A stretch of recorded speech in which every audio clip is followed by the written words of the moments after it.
ഇന്ന് തയ്യാറാക്കാൻ പോകുന്നത് വട്ടയപ്പമാണ്. അതിനുള്ള ബാറ്റർ റെഡിയാക്കി വെച്ചിരിക്കുകയാണ്. ബാറ്റർ തയ്യാറാക്കുന്ന വിധം ഇനി എക്സ്പ്ലെയിൻ ചെയ്യാം. ബാറ്റർ തയ്യാറാക്കി വെച്ചിരിക്കുകയാണ്. നല്ലതുപോലെ ഫെർമെൻ്റ് ചെയ്ത ബാറ്ററാണിത്. ഈ ബാറ്റർ ഉണ്ടാക്കാനായിട്ട് 2 കപ്സ് ഇഡ്ഡലി റൈസാണ് എടുത്തത്. അത് നല്ലതുപോലെ കഴുകി 4 hours സോക്ക് ചെയ്തു. അതിനുശേഷം അതിലേക്ക് 1.5 കപ്സ് ഫ്രഷ് കോക്കനട്ട് മിക്സ് ചെയ്തു. 1/2 കപ്പ് ചോറും മിക്സ് ചെയ്തു. അതിലേക്ക് 1/2 ടീസ്പൂൺ ജീര, 3 കാഡ്മം സ്കിൻ റിമൂവ് ചെയ്ത് അതിൻ്റെ സീഡ് മാത്രം എടുത്ത് ക്രഷ് ചെയ്തിട്ടു.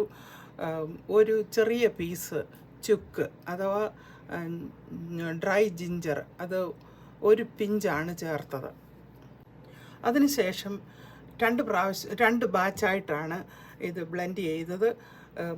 അത് വെള്ളം കൂടി പോകാതെ ലെവൽ വാട്ടർ ഒഴിച്ച് ബ്ലെൻഡ് ചെയ്യണം. പോരായെങ്കിൽ പിന്നെയും കുറച്ചുകൂടി ഒഴിക്കണം.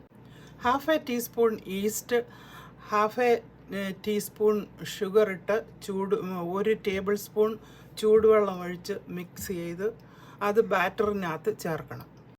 ബ്ലെൻഡ് ചെയ്ത മിക്സിനകത്ത് ഈസ്റ്റും ചേർത്ത് നല്ലതുപോലെ മിക്സ് ചെയ്ത് ഫെർമെൻറ്റ് ചെയ്യാൻ വയ്ക്കുക. അങ്ങനെ വെച്ച് ഓവർനൈറ്റ് ഫെർമെൻറ്റ് ചെയ്ത ബാറ്ററാണിത്. ഇത് നല്ലതുപോലെ ഫെർമെൻ്റ് ആയിട്ടുണ്ട്. തണുപ്പുള്ള സ്ഥലമാണെങ്കിൽ ഇച്ചിരി വാം ഏറിയയിൽ വെക്കാനായിട്ട് പ്രത്യേകം ശ്രദ്ധിക്കണം. ഫെർമെൻറ്റ് ചെയ്യുമ്പോൾ ഓവർഫ്ലോ ചെയ്ത് പോകാതിരിക്കാൻ ഒരു വലിയ പോട്ടിനകത്ത് വെക്കാൻ ശ്രദ്ധിക്കുക. സ്റ്റീമറിൽ വെച്ചാണ് ഈ വട്ടയപ്പം കുക്ക് ചെയ്യുന്നത്. ഇതിലേക്ക് 1/2 കപ്പ് ഷുഗറാണ് ചേർത്തത്. ടേസ്റ്റ് അനുസരിച്ച് വ്യത്യാസം വരുത്താവുന്നതാണ്. 1 പിഞ്ച് സോൾട്ട് ചേർക്കുക. ഒരു സ്റ്റീമറിൽ വെള്ളം ബോയിൽ ചെയ്യുക.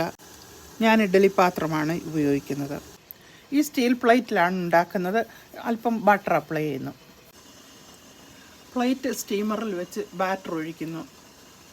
പ്ലേറ്റിൻ്റെ 1/4 ഭാഗം ബാറ്റർ ഒഴിച്ചു. കുറച്ച് റൈസിൻസ് ഇടുന്നു. ഇത് ഓപ്ഷനിലാണ്. സ്റ്റീമർ കവർ ചെയ്ത് കുക്ക് ചെയ്യുക. വട്ടയപ്പം വെന്തോ ഇല്ലയോ എന്നിങ്ങനെ ടെസ്റ്റ് ചെയ്ത് നോക്കണം. ഇത് വെന്തു. 20 to 25 മിനിറ്റ്സ് കൊണ്ട് റെഡിയായി. സ്റ്റീമറിൽ നിന്നെടുത്ത് തണുത്ത വെള്ളത്തിലേക്ക് വയ്ക്കുക. അപ്പം നല്ലതുപോലെ തണുക്കുമ്പോൾ ഇങ്ങനെ പ്ലേറ്റിൽ നിന്ന് ഇളക്കുക. ഇത് നല്ലതുപോലെ ഇളകി വന്നു. നല്ല സോഫ്റ്റ് വട്ടയപ്പമാണ് കിട്ടിയിരിക്കുന്നത്. ഈ അളവിൽ ഇങ്ങനത്തെ 3 വട്ടയപ്പം ഉണ്ടാക്കാവുന്നതാണ്.